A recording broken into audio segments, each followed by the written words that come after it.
The most notable of which was when, in 1830, I opposed Andrew Jackson's Indian Removal Bill. And for those of you who may not have heard of this piece of information, well, it's as simple as this. It proposed to remove the civilized tribes from the eastern states to west of the Mississippi, to lands that they were not familiar with.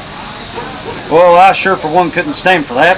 When I looked over this bill, I stood up on the floor of Congress and I spoke out again. I said, Mr. Speaker, fellow members of the Congress of these United States, I've stood before you a good many times in fights and fun, and we've had a laugh or two for the good of the country and our own digestion.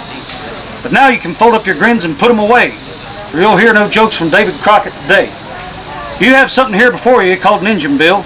I don't aim to keep you here much longer arguing about it. You've had enough of that already. But before it comes to a vote, I just want to remind you of something. Expansion is a mighty fine thing. Sure, we gotta grow, but not at the expense of the things this nation was founded to protect. You wouldn't be doing the settlers no favors voting for this bill. You'd only be making rich men out of land grabbers and speculators. And they're a no-count lot about as natural as flies around a molasses barrel. This here godforsaken bill is little more than a matter of the head and not the heart. And my head is telling me that I cannot go nor follow there.